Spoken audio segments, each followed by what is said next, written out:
భగవద్గీత మీ మనసులో బాధను భయాన్ని శాశ్వతంగా చంపే 4 శ్లోకాలు. ప్రతి రాత్రి తలగడ తడుస్తున్నా పక్కన ఉన్న వారికి కూడా చెప్పుకోలేని ఒక తెలియని వెలితి. ఈ రోజుల్లో ఎంతమంది యువత గుండెల్లో దాచుకుని బతుకుతున్నారో తెలుసా? మనుషుల మధ్య ఉన్నాం అనిపిస్తుంది కానే లోపల మాత్రం ఎవరూ లేని ఒక పెద్ద అడవిలో ఒంటరిగా విడిచిపెట్టబడిన భయం, ఆందోళన, అశాంతి. ఇవే ఈనాటి కాలంలో మనల్ని నీడలా వెంటాడుతున్నాయి.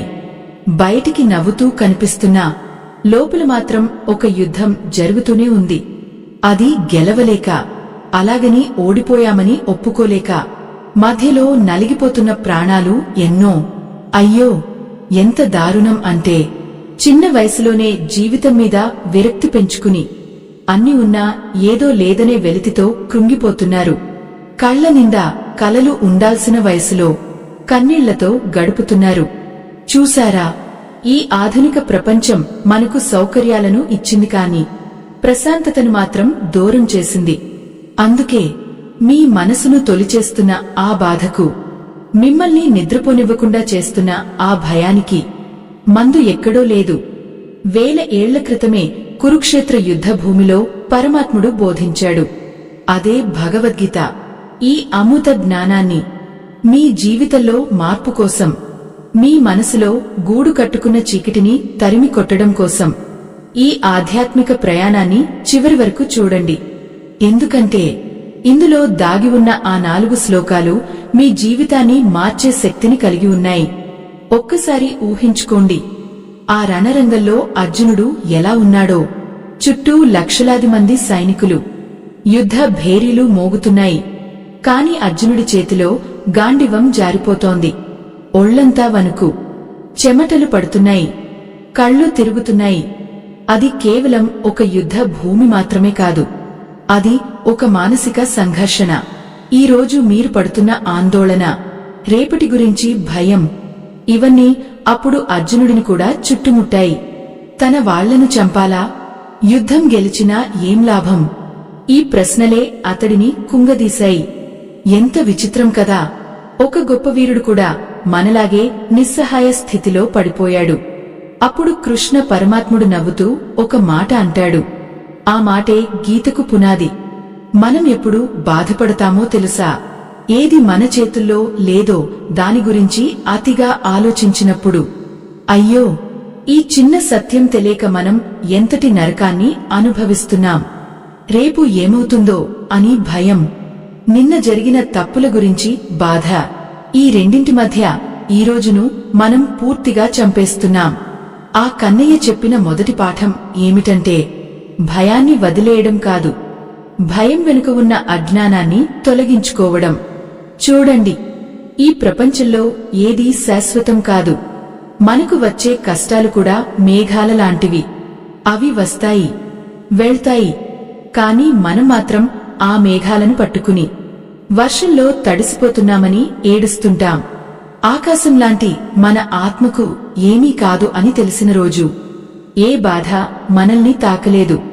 అర్జునుడు తన బంధువుల మీద మమకారంతో, భయంతో కుప్పకులిపోయినప్పుడు కృష్ణుడు అతనికి కర్తవ్యాన్ని గుర్తుచేస్తాడు. మన జీవితం కూడా ఒక యుద్ధమే. ఇక్కడ శత్రువులు బయట లేరు. మన లోపల ఉన్న సోమరితనం, భయం, అనుమానం, అపనమ్మకం, ఇవే అసలైన శత్రువులు. ఈ శత్రువులను చంపకుండా మనం శాంతిని పొందలేం. ఎంత ఆవేదన అంటే, మనం మనల్ని నమ్మడం మానేసి, ఎవరో ఏదో అంటారని, సమాజం ఏమనుకుంటుందో అని మనల్ని మనం ఒక గదిలో బంధించేసుకుంటున్నాం. ఇది పద్ధతి కాదు నాయనా. భగవంతుడు నీకు ఈ జన్మను ఇచ్చింది కుంగిపోవడానికి కాదు, ఒక యోధుడిలా పోరాడటానికి. ఆ పోరాటం ఎలా ఉండాలో, మనసును ఎలా అదుపులో ఉంచుకోవాలో ఆ కన్నయ్య అద్భుతంగా వివరించాడు. మనసు ఒక కోతిలాంటిది. అది ఎప్పుడూ ఇక్కడ ఉండదు, ఎక్కడికో వెళ్లిపోతుంటుంది. దాన్ని పట్టుకోవాలంటే గొలుసులు అక్కర్లేదు, కేవలం అభ్యాసం ఉంటే చాలు. ఒక చిన్న ఉదాహరణ చూద్దాం. ఒక చెరువులో నీళ్లు అలజడిగా ఉన్నప్పుడు మన ప్రతిబింబం మనకు సరిగ్గా కనిపించదు. అలాగే మన మనసు ఆందోళనతో, కోపంతో బాధతో నిండి ఉన్నప్పుడు జీవితమంటే ఏమిటో మనకు అర్థం కాదు. ఆ నీరు నిలకడగా మారినప్పుడే మనకు అంతా స్పష్టంగా కనిపిస్తుంది. అలాగే మన ఆలోచనలను నిలకడగా ఉంచుకోవడం నేర్చుకోవాలి. అది ఎలా సాధ్యం? కేవలం ఒక్క క్షణం కళ్ళు మూసుకుని నీ లోపల ఉన్న ఆ పరమాత్ముడిని స్మరిస్తే నీకు తెలియని ఒక శక్తి వస్తుంది. అదే భగవద్గీత ఇచ్చే భరోసా. నువ్వు ఒంటరివి కావు. నీ వెనుక, నీ లోపల, నీ చుట్టూ ఆ నల్లనయ్య ఉన్నాడు. ఆయన నీకు రక్షణ కవచంలా ఉంటాడు. కాని నువ్వు యుద్ధం చేయాలి. నీ కష్టాలను నువ్వే ఎదుర్కోవాలి. ఆయన దారి చూపిస్తాడు. నడవాల్సింది మాత్రం నువ్వే. ఎంతటి చీకటి ఉన్నా ఒక్క చిన్న దీపం దాన్ని తరిమి కొడుతుంది కదా. అలాగే గీతలోని ఒక్క శ్లోకం నీ జీవితంలోని అజ్ఞానమనే చీకటిని పరద్రోలుతుంది. అర్జునుడు తన రథాన్ని కృష్ణుడికి అప్పగించినట్లు మనం మన జీవితపు పగ్గాలను ఆ పరమాత్ముడికి అప్పగిస్తే ఆయన మనల్ని విజయ తీరాలకు చేరుస్తాడు. కాని మనం ఏం చేస్తున్నాం? అన్నీ నేనే చేస్తున్నాను అనుకుని భారమంతా మన నెత్తిమీద వేసుకుని ఆ బరువు మోయలేక చస్తున్నాం. ఇది వదిలేయాలి. అప్పుడే అసలైన స్వేచ్ఛ అంటే ఏమిటో తెలుస్తుంది.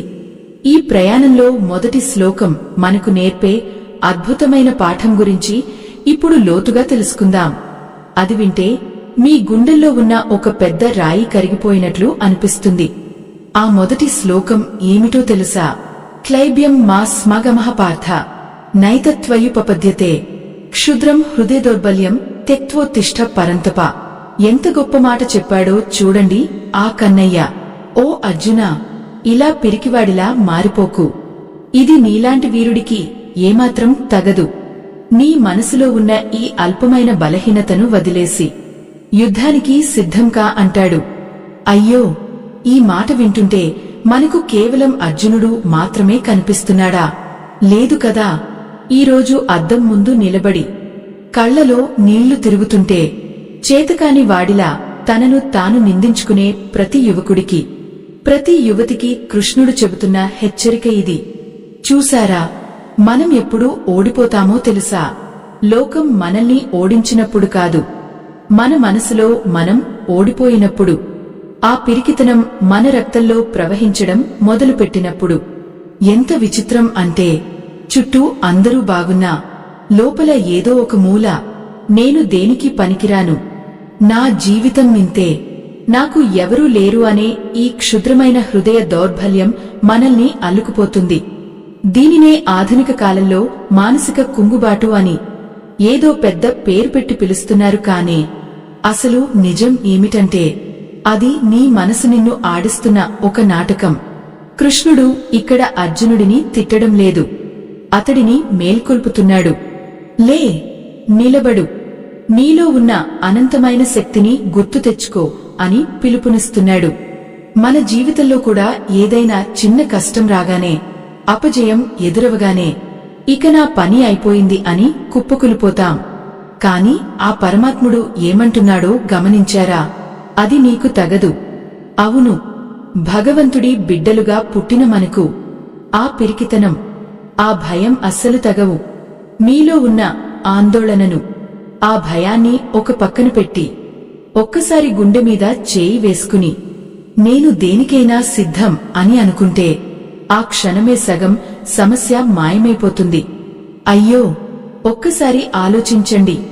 అర్జునుడి ముందు ఉంది తన సొంత గురువులు, తాతలు, సోదరులు. వారిని చంపడం కంటే పెద్ద కష్టం మన జీవితంలో ఉంటుందా? కాని అక్కడ కృష్ణుడు అతడికి కర్తవ్యాన్ని గుర్తుచేశాడు. మనకు కూడా అంతే. ఈరోజు చదువులో వెనుకబడ్డామని, ఉద్యోగం పోయిందని, ప్రేమించిన వారు మోసం చేశారని, అప్పుల బాధతో ఉన్నామని, ఇలా రకరకాల కారణాలతో మనసును చంపుకుంటున్నారు. ఎంతటి ఆవేదన అంటే ప్రాణం తీసుకోవడం ఒక్కటే మార్గం అని నిర్ణయించుకుంటున్నారు. ఎంత తప్పు నాయనా! ఈ శరీరం నీది కాదు, ఈ ప్రాణం నీది కాదు. అది ఆ పరమాత్ముడు ఇచ్చిన ఒక వరం. దాన్ని ఇలా పిరికితనంతో ముగించే హక్కు నీకు ఎక్కడిది? చూశారా, ఆ కన్నయ్య గర్జిస్తున్నాడు. లే, ఉత్తిష్ఠ యుద్ధానికి సిద్ధం కా. ఇక్కడ యుద్ధం అంటే ఎవరినో చంపడం కాదు, నీలో ఉన్న ప్రతికూల ఆలోచనలను చంపడం, నీ మీద నీకు ఉన్న అపనమ్మకాన్ని చంపడం. అది జరిగిన రోజే నువ్వు నిజమైన మనిషివి అవుతావు. ఇక రెండో విషయాన్ని గమనిస్తే మనం ఎప్పుడూ ఒకే విషయంలో నలిగిపోతుంటాం, అది ఫలితం. కర్మణ్యేవాధికారస్తే మా ఫలేషు కదాచన మా కర్మఫలహేతుర్భూర్మాతే సంగోస్త్వకర్మని. ఈ శ్లోకం తెలియని భారతీయుడు ఉండడు. కాని దీన్ని అర్థం చేసుకున్నవారు ఎంతమంది? మన బాధలన్నింటికీ మూలం ఏమిటో తెలుసా? పని మొదలు పెట్టకముందే ఫలితం ఏమొస్తుందో అని భయపడటం. అయ్యో, ఈ రోజుల్లో పరీక్ష రాసే విద్యార్థికి చదువు మీద ఉన్న శ్రద్ధ కంటే ఫలితాల రోజు వచ్చే మార్కుల మీద, ర్యాంకుల మీద ఎక్కువ భయం ఉంటోంది. ఒక పని చేసే ఉద్యోగికి తన పని మీద కంటే వచ్చే జీతం, ప్రమోషన్ మీద ఎక్కువ ఆశ ఉంటోంది. ఎక్కడైతే ఆశ పుడుతుందో అక్కడే భయం కూడా పుడుతుంది. ఆ ఆశ తీరకపోతే ఏమవుతుందో అనే ఆందోళనే మన మనసును ఒక జైలుగా మారుస్తుంది. కృష్ణుడు ఇక్కడ ఒక గొప్ప రహస్యాన్ని చెప్తాడు. నీకు అధికారం ఉన్నది కేవలం పని మీద మాత్రమే, ఫలితం మీద నీకు ఎటువంటి నియంత్రణ లేదు. ఇది వినడానికి కొంచెం కష్టంగా అనిపించినా పరమ సత్యం ఇదే. చూశారా, మీరు ఒక విత్తనం నాటగలరు, దానికి నీళ్లు పోయగలరు, కాని అది ఎప్పుడూ మొలకెత్తాలి. అది ఎలా పెరగాలి అనేది ప్రకృతి చేతుల్లో ఉంటుంది. మీరు దానికోసం రాత్రంతా నిలబడి ప్రార్థించినా, ఏడ్చినా అది పెరగాల్సిన సమయంలోనే పెరుగుతుంది. మరి అలాంటప్పుడు లేనిపోని భయంతో ఈ రోజును ఎందుకు వృధా చేసుకోవడం? ఎంతటి విచిత్రం అంటే మనం ఫలితాన్ని ఊహించుకుని ఆనందపడతాం, లేదా అది రాదని బాధపడతాం. ఈ రెండింటి మధ్య మనం చేస్తున్న పనిలో నాణ్యత తగ్గిపోతుంది. నువ్వు చేసే పనిని ఆ పరమాత్ముడికి సమర్పించే నైవేద్యంలా భావించి చెయ్యి.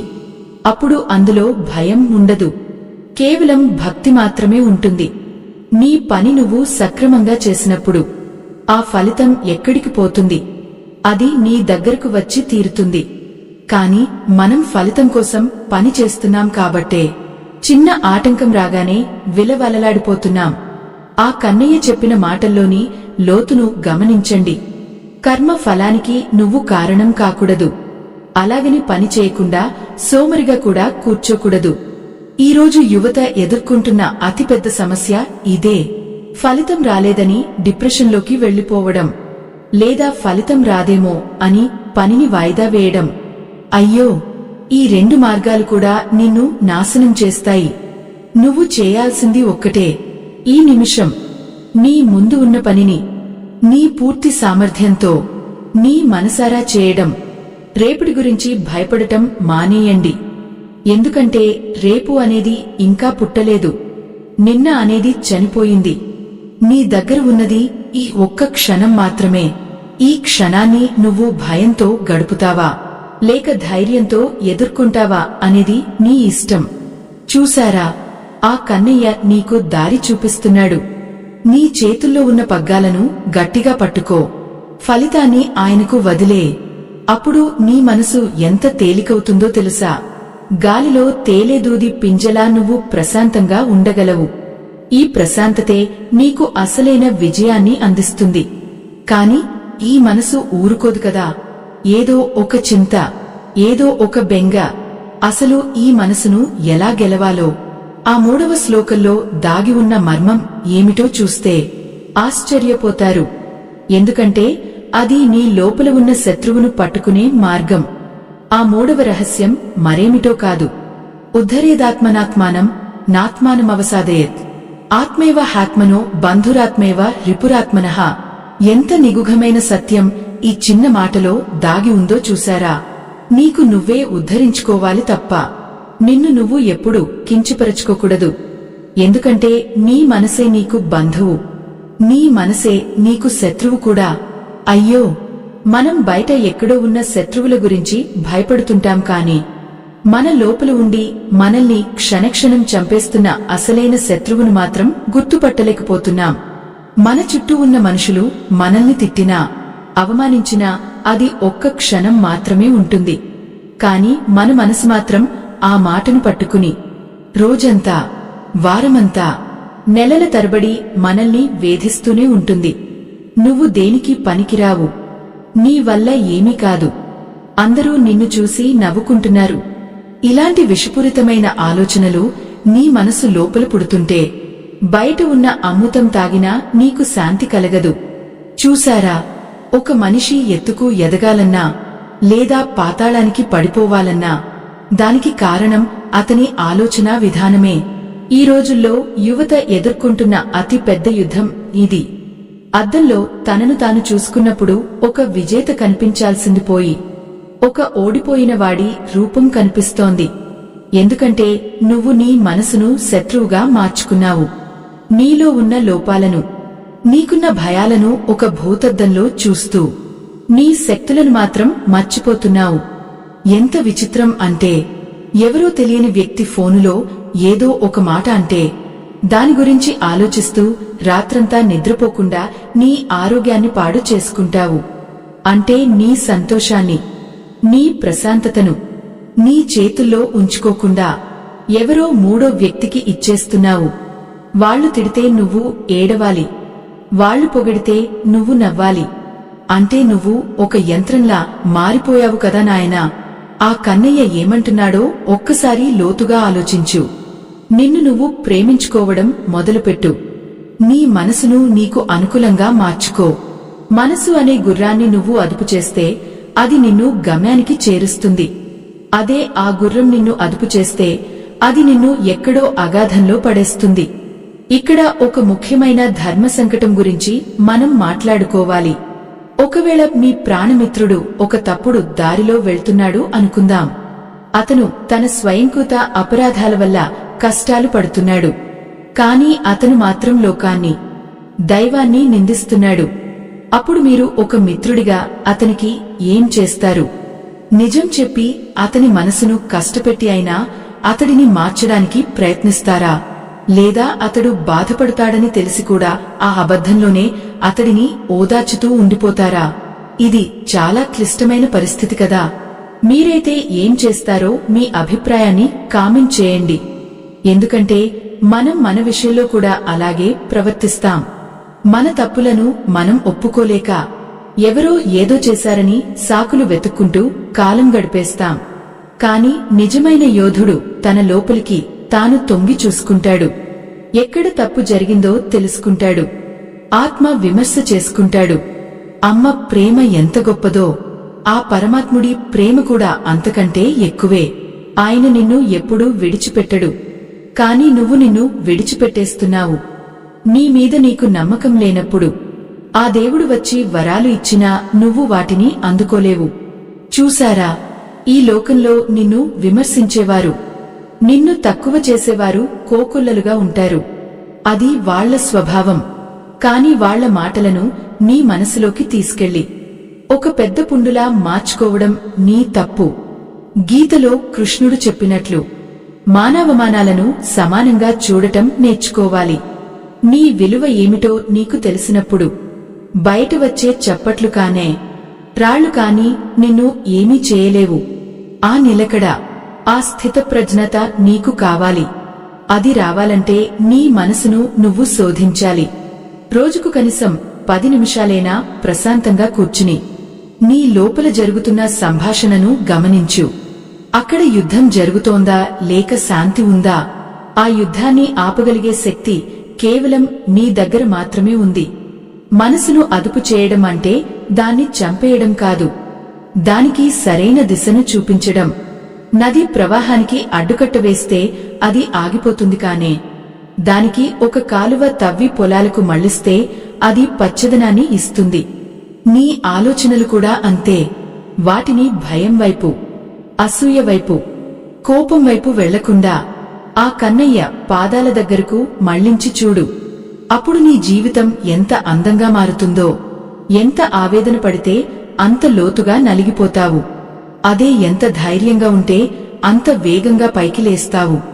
నీ గమ్యం వైపు అడుగులు వేయడానికి ఈ 3వ శ్లోకం ఒక దిక్సూచి లాంటిది. కాని ఈ ప్రయాణంలో మనల్ని వెనక్కిలాగే మరో పెద్ద సమస్య ఉంది. అది ఏమిటంటే రేపటి గురించి కలిగే అతిపెద్ద ఆందోళన. ఈ భవిష్యత్తు అనే మాయలో పడి మనం ఈ వర్తమానాన్ని ఎలా కోల్పోతున్నామో, అసలు ఆ భయం నుండి శాశ్వతంగా ఎలా విముక్తి పొందాలో ఆ 4వ శ్లోకం మనకు నేర్పే అద్భుతమైన సత్యం ఏమిటో అది వింటే మీ కళ్ల ముందు ఉన్న పొరలు ఒక్కసారిగా విడిపోతాయి. ఆ 4వ శ్లోకంలో పరమాత్ముడు ఇచ్చే అభయం ఏమిటంటే సర్వధర్మాన్ పరిత్యజ్య మామేకం శరణం వ్రజ అహం త్వా సర్వపేభ్యో మోక్షయిష్యామి మా శుచః. ఎంతటి అద్భుతమైన మాట ఇది చూసారా. గీత అంతా చెప్పి చివర్లో ఆ కన్నయ్య తన అసలు మనసును బయటపెట్టాడు. అన్ని ధర్మాలను వదిలే నా ఒక్కడినే శరణు వేడు. నీ పాపాలన్నింటి నుండి నేను నిన్ను విముక్తి చేస్తాను. నువ్వు ఏడవకు, దిగులు పడకు అంటున్నాడు. అయ్యో, ఈ మా శుచః అనే 2 చిన్న పదాలలో ఎంతటి ఓదార్పు ఉందో గమనించారా. ఒక తల్లి తన బిడ్డ ఏడుస్తుంటే దగ్గరకు తీసుకుని నేనున్నాను కదా, ఇక ఏడవకు అని బుజ్జగించినట్లు ఆ జగద్గురువు మనకు ధైర్యం చెబుతున్నాడు. ఈరోజు యువతకు కావాల్సింది కూడా ఇదే కదా.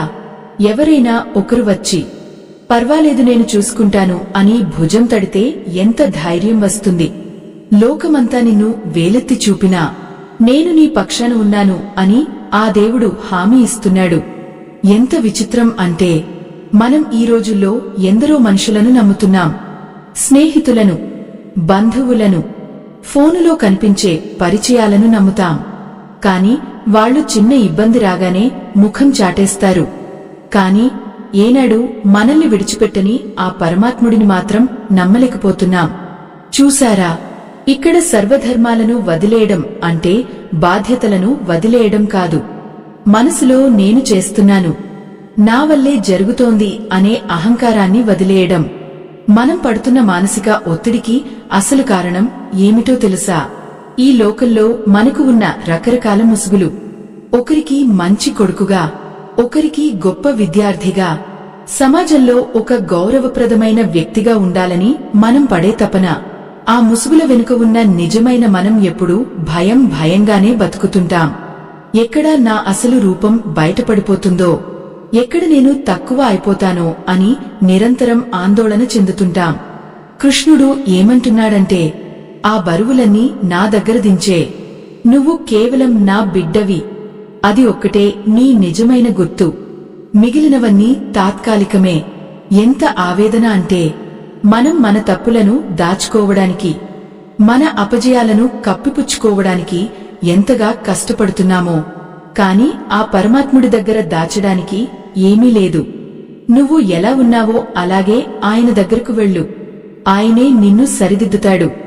ఆయనే నీ లోపాలను సవరిస్తాడు. ఈ శరణాగతి అనే మాట వినడానికి తేలికగా అనిపించవచ్చు, కాని అది ఒక గొప్ప యోగం. నా జీవితంలో ఏది జరిగినా అది ఆయన చిత్తం, నా మంచికే జరుగుతోంది అని నమ్మడం. ఇలా అనుకోవడం వల్ల మనసు ఎంత ప్రశాంతంగా మారుతుందో తెలుసా? రేపు పరీక్షలో ఫెయిల్ అవుతానేమో, రేపు ఉద్యోగం దొరకదేమో, రేపు నా ఆరోగ్యం పాడవుతుందేమో, ఇలాంటి వందల ప్రశ్నలకు ఒకే ఒక్క సమాధానం, నేను ఆయన శరణులో ఉన్నాను. ఆయనకు తెలియకుండా ఏది జరగదు. జరిగిన ప్రతిదీ నా ఎదుగుదలకు ఉపయోగపడే పాఠమే. చూసారా, ఎప్పుడైతే మనం ఫలితాన్ని ఆ కన్నయ్యకు అప్పగిస్తామో అప్పుడు మనలో ఉన్న భయం చచ్చిపోతుంది. ఆ భయం చనిపోయిన చోట ధైర్యం పుడుతుంది. ఆ ధైర్యమే నిన్ను అజేయుడిని చేస్తుంది. ఎంతటి విచిత్రం అంటే మనం ఈ రోజుల్లో మందులతో, రకరకాల చికిత్సలతో మానసిక శాంతిని వెతుక్కుంటున్నాం. కాని ఆ శాంతి నీ గుండెల్లోనే ఉంది. దానికి తాళం చెవి ఆ పరమాత్ముడి పట్ల నీకు ఉండే నమ్మకం. అయ్యో, ఒక్కసారి ఆలోచించండి. అర్జునుడు ఆ క్షణంలో గనుక కృష్ణుడిని నమ్మకుండా తన సొంత తెలివితేటలతో యుద్ధం చేసి ఉంటే ఏమయ్యేది? గెలిచేవాడా? ఖచ్చితంగా లేదు.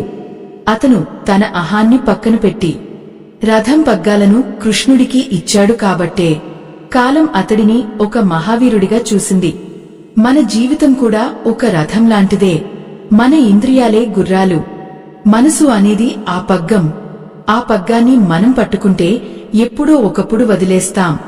కాని ఆ పగ్గాన్ని ఆ పరమాత్ముడికి అప్పగిస్తే ఆయన మనల్ని సురక్షితంగా గమ్యానికి చేరుస్తాడు. ఇక్కడ ఒక చిన్న ధర్మ సంకటం మనకు ఎదురవుతుంది. అంతా దేవుడే చూసుకుంటాడు కదా అని మనం ఏ పని చేయకుండా కూర్చుంటే అది శరణాగతి అవుతుందా? లేదు కదా. యుద్ధం చేసింది అర్జునుడే, కాని నడిపించింది కృష్ణుడు. అలాగే నువ్వు నీ వంతు ప్రయత్నం 100% చేయాలి. కాని అది చేస్తున్నప్పుడు ఫలితం గురించి చింతించకూడదు. ఆ చింతను ఆ దేవుడికి వదిలేయాలి. అప్పుడే నీ పనిలో నాణ్యత ఉంటుంది, నీ మనసులో ప్రశాంతత ఉంటుంది. చూశారా, ఈ 4 శ్లోకాలు ఒకదానికొకటి ఎంతగా ముడిపడి ఉన్నాయో. మొదట పిరికితనాన్ని వదిలేయమన్నాడు, తర్వాత ఫలితం మీద ఆశ వదిలి పని చేయమన్నాడు, ఆ పైన నీ మనసునే నీకు మిత్రుడిగా మార్చుకోమన్నాడు, చివరగా భారాన్ని తనమీద వేయమన్నాడు. ఈ 4 సూత్రాలు గనుక ఒక యువకుడు లేదా యువతి తన జీవితంలో పాటిస్తే వారికి ఒత్తిడి ఎక్కడ ఉంటుంది? వారికి భయం ఎక్కడ ఉంటుంది? ఎంత ఆవేదన అంటే మనం ఇన్ని రత్నాల్లాంటి మాటలు మన దగ్గర పెట్టుకుని కూడా ఎక్కడో బయట దేశాల వారు చెప్పిన ఆలోచనల కోసం వెంపర్లాడుతున్నాం. మన వేదాలు, మన పురాణాలు, మన గీత మనకు నేర్పినంతటి మానసిక స్థైర్యాన్ని మరేదీ ఇవ్వలేదు. ఈ ధర్మం నిన్ను రక్షిస్తుంది. నువ్వు ధర్మాన్ని ఆచరిస్తే చాలు, ఆ ధర్మమే నీకు తోడుగా నిలుస్తుంది. కాని ఈ ప్రయాణంలో మనకు తెలియకుండానే మనం చేసే కొన్ని పొరపాట్లు మనల్ని మళ్లీ వెనక్కి లాగుతుంటాయి. అవేమిటో, వాటిని ఎలా అధిగమించాలో ఈ ఆధ్యాత్మిక ప్రయాణంలో 5వ భాగంలో చూస్తే మీకు అసలు రహస్యం అర్థమవుతుంది. మన చుట్టూ ఉన్న మాయను ఎలా ఛేదించాలో ఆ కన్నయ్య మళ్లీ మనకు వివరిస్తాడు. అసలు ఆ మాయాజాలం ఎలాంటిదో తెలుసా? కళ్లకు కనిపిస్తున్నదే సత్యం అని నమ్మించి మనల్ని మనమే మరిచిపోయేలా చేస్తుంది. ఈ ఆధునిక కాలంలో మనం అనుభవిస్తున్న ఈ సౌకర్యాలు, ఈ ఆకర్షణలు అన్నీ మనల్ని అసలైన ప్రశాంతతకు దూరం చేస్తున్నాయి. అయ్యో, చూశారా, ఈ రోజుల్లో ఒక మనిషి మరొకరితో పోటీ పడుతున్నాడు తప్ప తనను తాను మెరుగుపరుచుకోవాలనే ఆలోచన చేయడం లేదు. పక్కవాడికి కారు వచ్చింది, నాకు లేదు. వాళ్ళు విదేశాలకు వెళ్లారు, నేను వెళ్లలేదు. ఇలాంటి అల్పమైన పోలికలతో మనస్సును ఒక కుంపటిలా మార్చుకుంటున్నాం. కృష్ణుడు చెప్పినట్లు ఈ ప్రపంచం అంతా త్రిగుణాలమయం. సత్వ, రజ, తమో గుణాలు మనల్ని ఆడిస్తుంటాయి. తమో గుణం నిద్రను, సోమరితనాన్ని, అజ్ఞానాన్ని ఇస్తే రజోగుణం అనవసరమైన ఆశలను, ఆవేశాన్ని, పోటీ తత్వాన్ని పెంచుతుంది. మనకు కావాల్సింది సత్వగుణం, అంటే నిర్మలమైన మనస్సు, నిలకడైన బుద్ధి.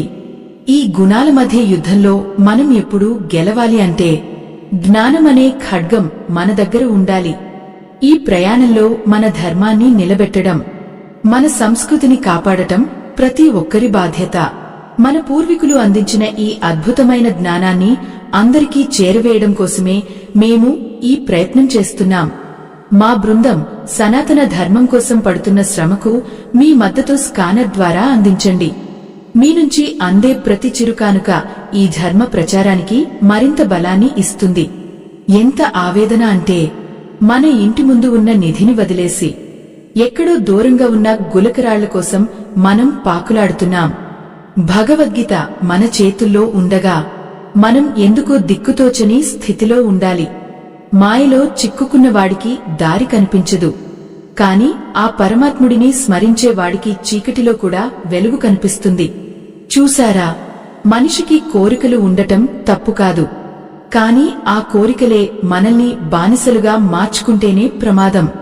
ఒక కత్తి ఉంది అనుకోండి, అది ఒక వైద్యుడి చేతిలో ఉంటే ప్రాణం కాపాడుతుంది, అదే ఒక దొంగ చేతిలో ఉంటే ప్రాణం తీస్తుంది. మన ఆలోచనలు కూడా అంతే. వాటిని ఎలా వాడుకుంటున్నాం అనేదానిమీద మన జీవితం ఆధారపడి ఉంటుంది. ఎంత విచిత్రం అంటే మనం చిన్నప్పుడు ఆడుకునే బొమ్మల మీద ఉన్నంత మమకారం ఇప్పుడు ఈ వస్తువుల మీద, బంధాల మీద పెంచుకుంటున్నాం. అవి దూరం కాగానే కుప్పకూలిపోతున్నాం. ఇక్కడే మనకు గీతా బోధన అవసరం అవుతుంది. ఏదీ శాశ్వతం కాదు అనే సత్యాన్ని మనం గ్రహించాలి. ఈ శరీరం కూడా ఒకరోజు మట్టిలో కలిసిపోతుంది. కాని ఆ లోపల ఉన్న ఆత్మ మాత్రం పుట్టుక, చావు లేనిది. ఆ సత్యం తెలిసినప్పుడు ఏ భయం మనల్ని తాకగలదు? అయ్యో, ఒక్కసారి ఆలోచించండి. ఈరోజు మీరు పడుతున్న ఈ బాధ, ఈ కన్నీళ్లు ఒక 10 ఏళ్ల తర్వాత మీకు గుర్తుంటాయా? ఖచ్చితంగా ఉండవు. మరి అలాంటప్పుడు ఈ క్షణాన ఎందుకు ఇంతలా కుంగిపోతున్నారు? కృష్ణుడు చెప్పినట్లు దుంహకానికి కారణం మన అజ్ఞానమే. ఆ అజ్ఞానమనే చీకటిని పోగొట్టడానికి జ్ఞానమనే దీపం కావాలి. ఆ దీపమే ఈ 4 శ్లోకాలు. మనం మన దైనందిన జీవితంలో ఎదుర్కొనే ప్రతి చిన్న సమస్యకు పరిష్కారం ఆ శ్లోకాల్లోనే ఉంది. కాని మనం వాటిని చదువుతాం తప్ప ఆచరించం. చూశారా, ఆచరణ లేని జ్ఞానం భారమే అవుతుంది. ఒక ఆకలితో ఉన్న వ్యక్తి ముందు ఎన్ని రకాల వంటకాలు పెట్టినా అతను తింటేనే కడుపు నిండుతుంది. అలాగే గీతలోని మాటలు మన మనసులోకి వెళ్ళాలి, మన రక్తంలో ప్రవహించాలి. అప్పుడే మన ప్రవర్తనలో మార్పు వస్తుంది, మన కళ్లలో ధైర్యం కనిపిస్తుంది. ఎంతటి ఆవేదన అంటే మన దగ్గర ఉన్న సంపదను మనం గుర్తించలేకపోతున్నాం. ఈ ప్రపంచం మొత్తానికి దిశానిర్దేశం చేసిన భరత భూమిలో పుట్టి కూడా మనం మానసిక బలహీనతలతో బాధపడటం అనేది చాలా దురదృష్టకరం. నాయనా, లే, నీలో ఉన్న ఆత్మశక్తిని ఒక్కసారి తట్టిలేపు. నువ్వు అనుకుంటే సాధించలేనిది ఏది లేదు. ఆ పరమాత్ముడు నీకు తోడుగా ఉన్నప్పుడు ఈ లోకపు అడ్డంకులు నిన్ను ఏం చేస్తాయి? గాలికి దీపం ఆరిపోవచ్చు కానే సూర్యుడు ఎప్పుడూ ఆరిపోడు కదా. అలాగే నీ నమ్మకం సూర్యుడిలా ప్రకాశించాలి. చిన్న చిన్న విమర్శలకు, తాత్కాలిక అపజయాలకు భయపడి వెనకడుగు వేయకు. ఆ కృష్ణ పరమాత్ముడు నీ రథ సారథిగా ఉన్నాడని మర్చిపోకు. మనసును నిలకడగా ఉంచుకోవడం ఒక కళ. ఆ కళను మనం నేర్చుకోవాలి. నిరంతర సాధనతో అది సాధ్యమవుతుంది.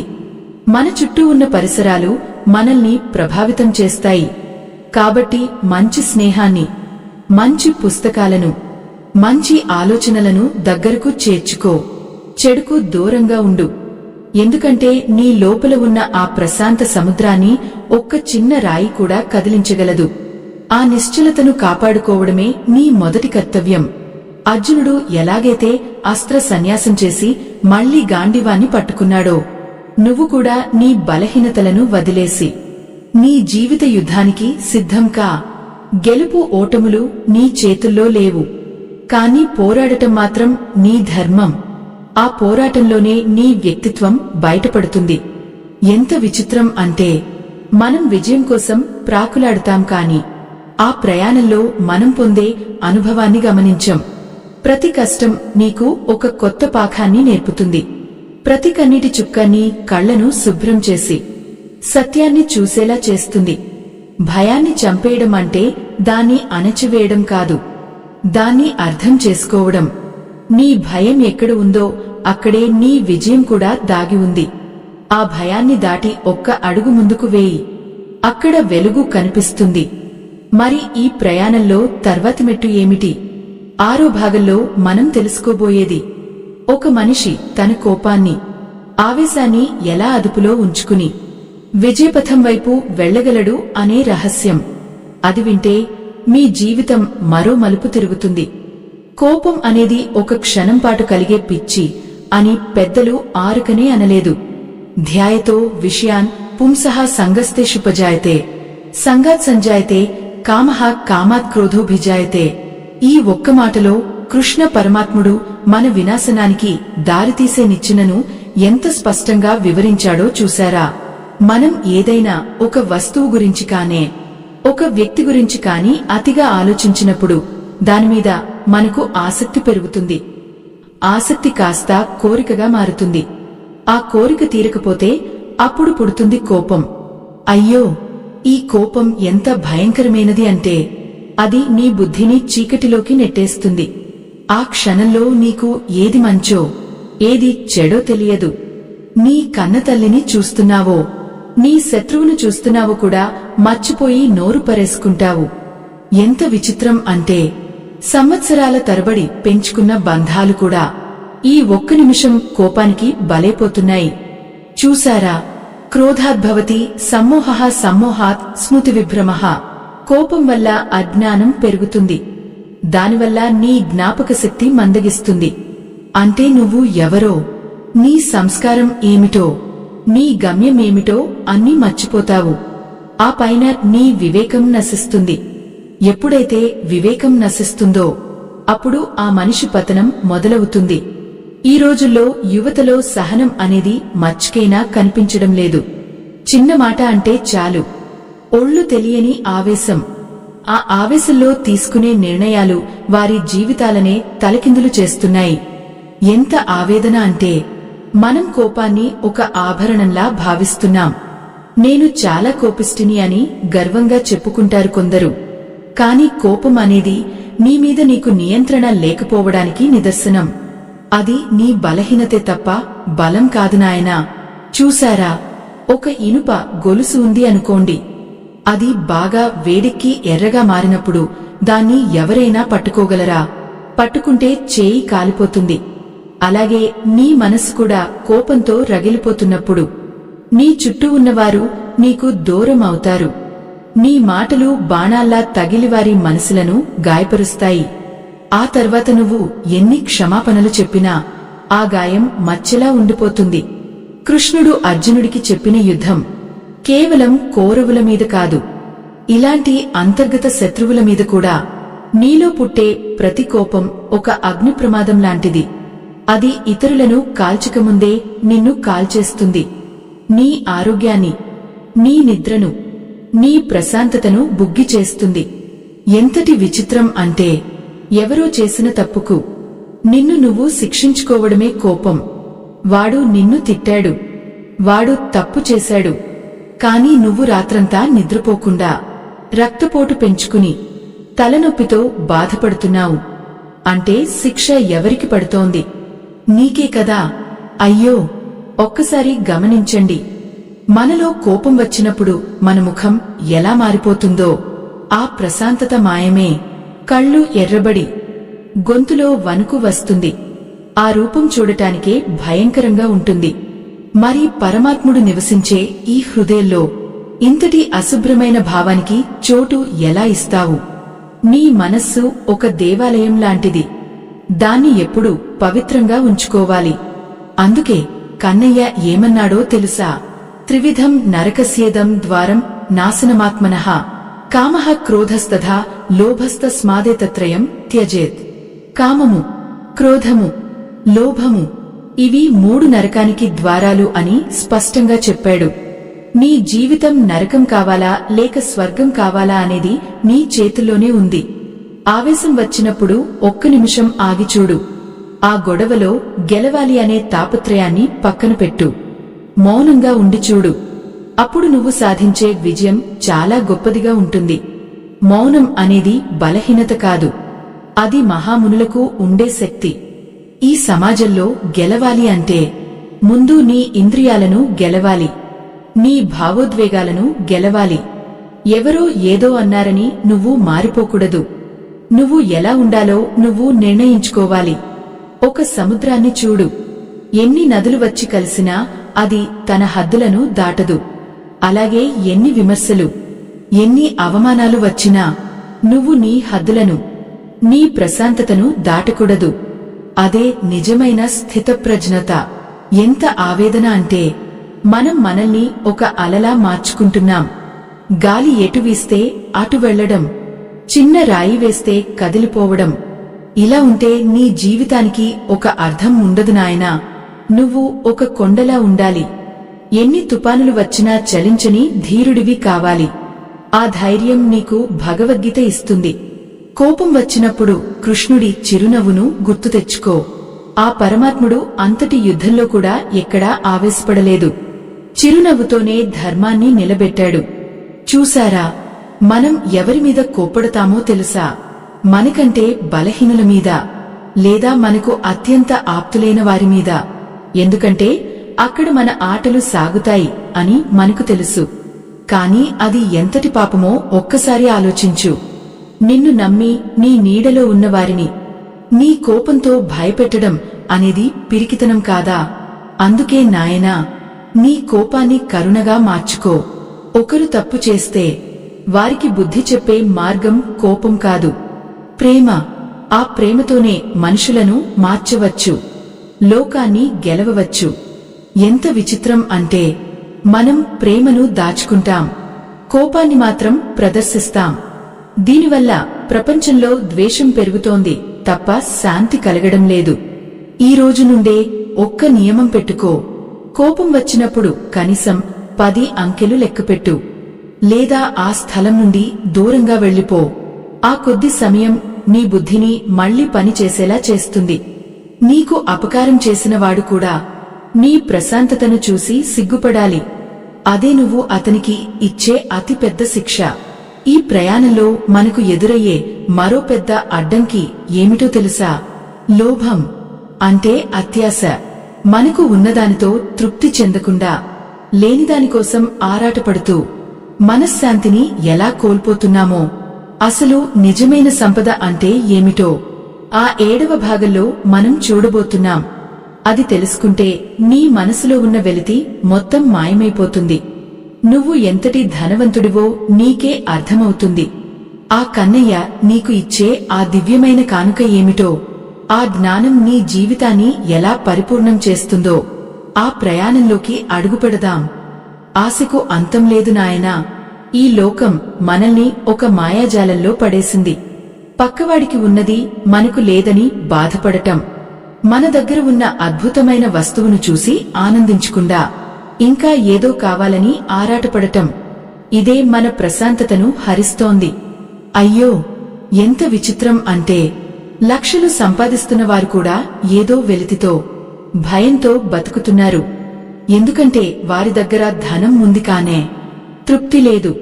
కృష్ణుడు చెప్పినట్లు ఈ కోరికలు అనేవి అగ్నిలో పోసిన నెయ్యి లాంటివి.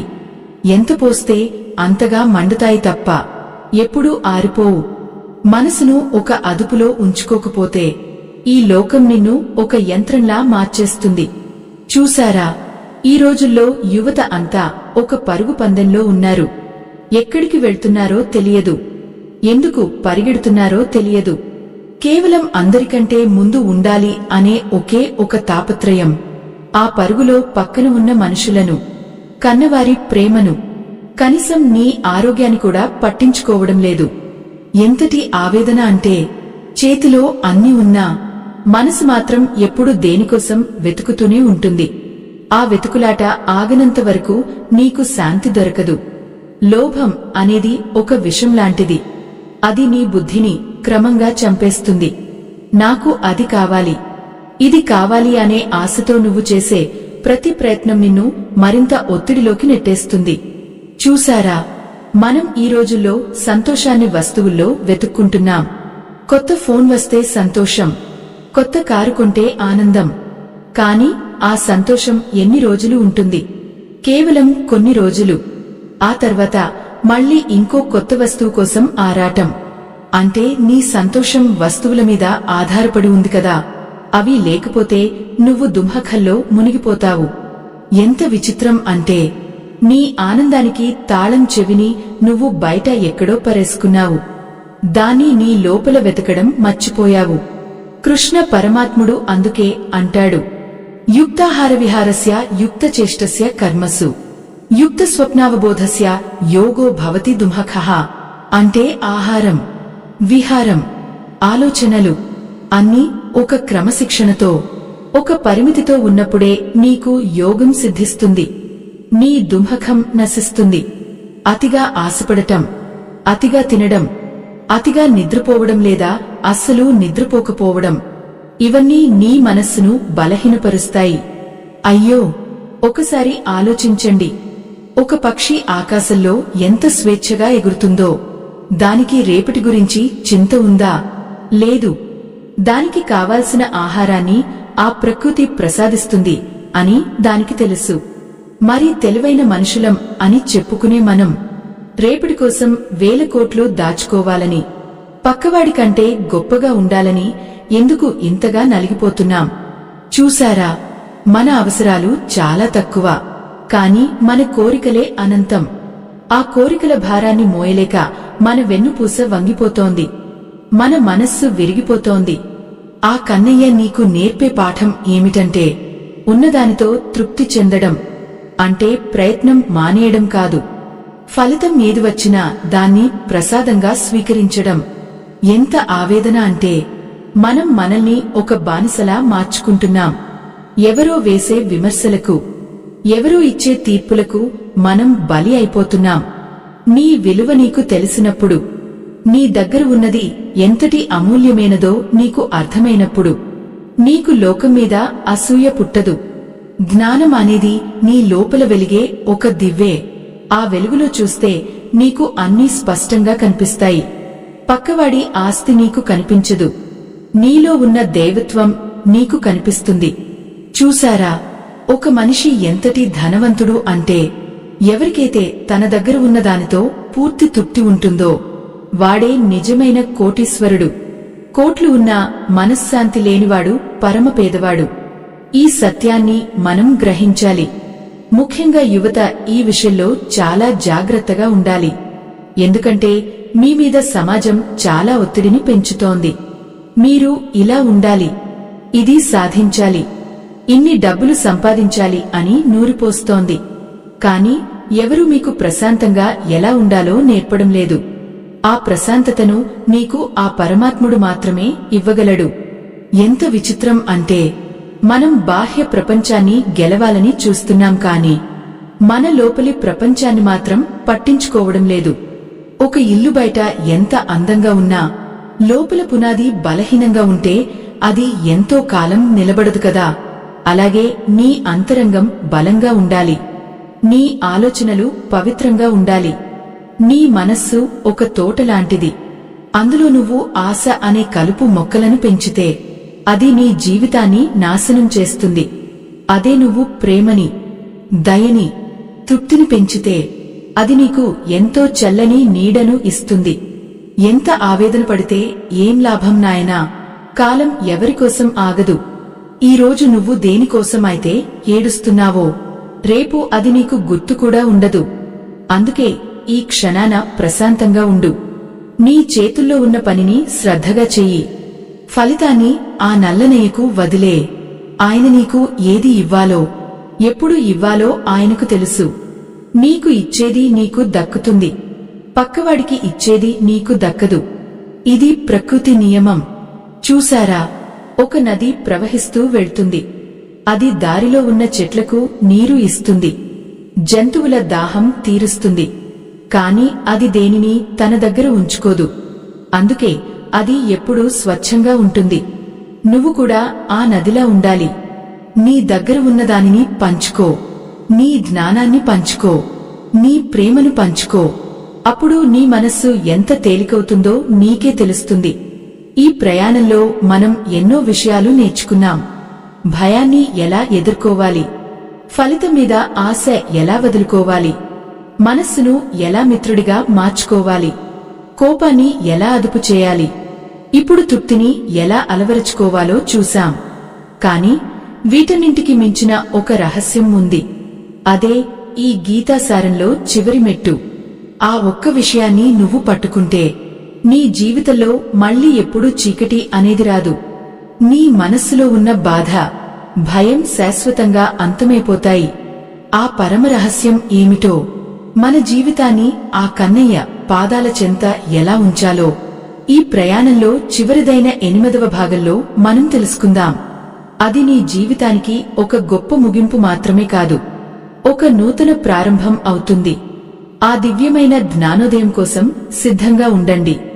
ఆ పరమరహస్యం మరేమిటో కాదు, అచంచలమైన నమ్మకం. అవును నాయనా, యత్కరోషి యదస్నాసి యజ్జుహోషి దదాసి యత్ పశ్యసి కౌంతేయ తత్కురుష్వమదర్పణం. నీవు ఏది చేసినా, ఏది తిన్నా, ఏది దానం చేసినా, ఏ తపస్సు చేసినా అది నాకే సమర్పించు అని ఆ కన్నయ్య చెబుతున్నాడు. చూశారా, ఈ ఒక్క మాటలో ఎంతటి భారం తగ్గిపోతుందో. మనం చేసే ప్రతి పనిని ఆ భగవంతుడికి నైవేద్యంగా భావిస్తే ఇక అక్కడ అహంకారానికి చోటు ఎక్కడిది? అక్కడ భయానికి తావు ఎక్కడిది? నువ్వు చదువుతున్నావు అంటే అది ఆయన కోసమే. నువ్వు ఉద్యోగం చేస్తున్నావు అంటే అది ఆయన సేవ కోసమే. ఇలాంటి భావన నీలో కలిగినప్పుడు ఇక అపజయం వచ్చినా అది ఆయన ఇష్టం, విజయం వచ్చినా అది ఆయన ప్రసాదం.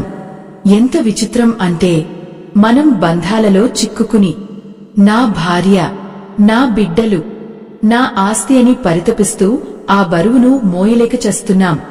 కాని వీటన్నింటినీ ఆ పరమాత్ముడికి అప్పగించి నువ్వు కేవలం ఒక సేవకుడిలా నీ బాధ్యతను నిర్వర్తిస్తే నీ మనస్సు ఎంతటి నిర్మలమైన ఆకాశంలా మారుతుందో ఒక్కసారి ఆలోచించు.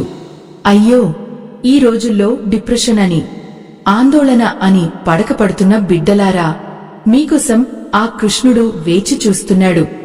నువ్వు ఒంటరివి అని అనుకోవడమే నువ్వు చేసే అతిపెద్ద తప్పు. నీ హృదయంలోనే ఆ జగన్నాటక సూత్రధారి కూర్చుని ఉన్నాడు. ఆయనకు అన్నీ తెలుసు. నీ కన్నీళ్లు తెలుసు, నీ ఆవేదన తెలుసు. కాని నువ్వు ఆయన వైపు మొగ్గు చూపడం లేదు. లోకమనే మాయలో పడి ఎవరో ఏదో అన్నారని నీ విలువైన ప్రాణాలను బలి తీసుకుంటున్నావు. ఎంతటి ఆవేదన అంటే ఒక చిన్న ఓటమిని తట్టుకోలేని స్థితికి మనం ఎలా వచ్చాం చూశారా? గాండివం పట్టుకున్న అర్జునుడే వణికిపోయినప్పుడు మనం సాధారణ మనుషులం కదా. మనకు భయం వేయడంలో తప్పులేదు, కాని ఆ భయంలోనే ఉండిపోవడం తప్పు. ఆ కన్నయ్య నీకు అభయహస్తం ఇస్తున్నాడు. ఆ హస్తాన్ని పట్టుకో. నిన్ను ఏ అలలు ముంచలేవు. నీ జీవిత నౌకను ఆయన సురక్షితంగా తీరం చేరుస్తాడు. ఎంత విచిత్రం అంటే ఒక నాటకంలో నటించే నటుడికి తను వేసే వేషం తాత్కాలికం అని తెలుసు. అందుకే ఆ పాత్రలో ఎంత బాధ ఉన్నా అతను లోపల ప్రశాంతంగానే ఉంటాడు. మనం కూడా ఈ ప్రపంచమనే వేదిక మీద పాత్రధారులం మాత్రమే. మనల్ని నడిపించేవాడు ఆ పరమాత్ముడు. ఆయన రాసిన కథలో మనం నటిస్తున్నాం. గెలుపు అనే సన్నివేశం వచ్చినా, ఓటమి అనే ఘట్టం వచ్చినా అది ఆయన రాసిన స్క్రిప్టు అని నమ్మితే మనకు ఒత్తిడి ఎందుకు ఉంటుంది? చూశారా, మనం ప్రతి విషయాన్ని నాది, నేను అని అతుక్కుపోవడం వల్లే ఇంత బాధ.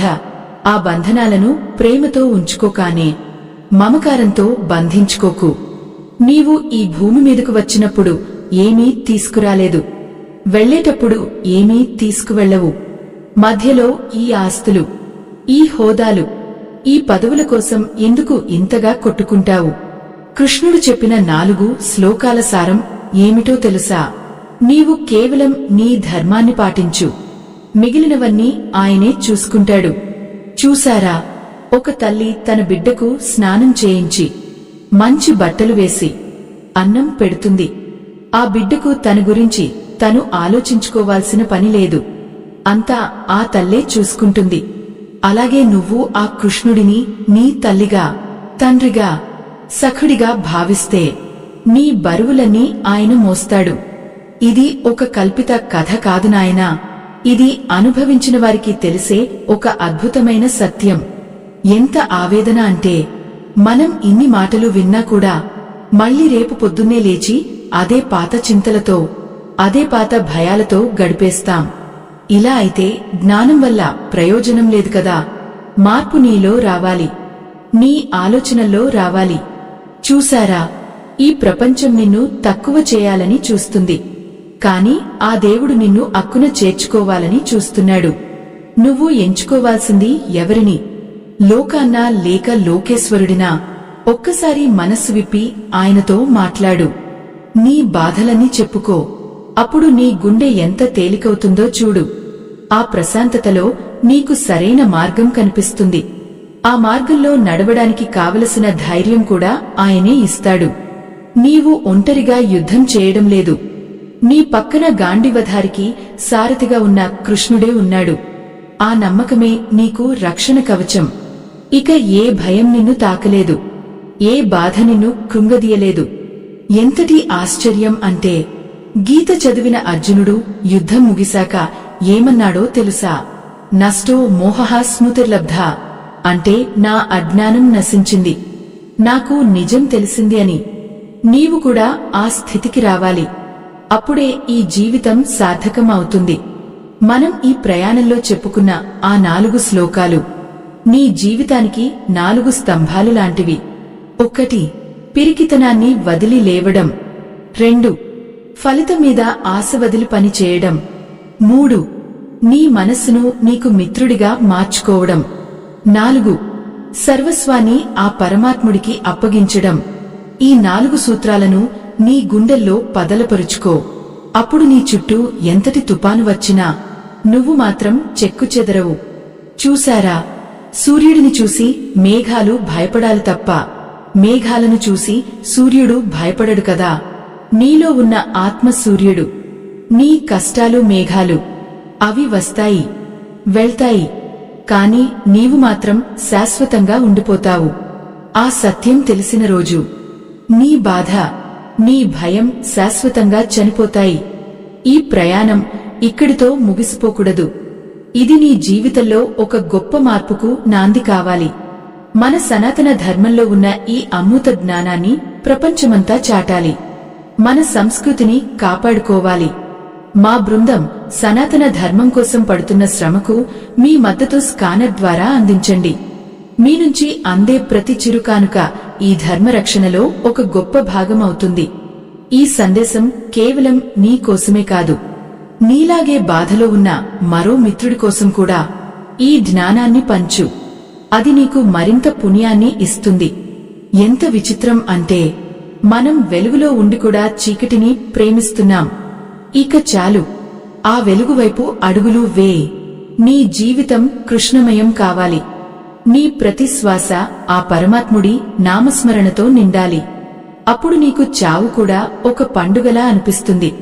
ఆ కన్నయ్య దీవెనలు ఎప్పుడూ నీకు తోడుగా ఉండాలని, నువ్వు ఒక గొప్ప యోధుడిలా నీ జీవితాన్ని గెలవాలని ఆకాంక్షిస్తూ సర్వం శ్రీకృష్ణార్పణమస్తు. లోకాః సమస్తా సుఖినో భవంతు. శాంతం శాంతం శాంతం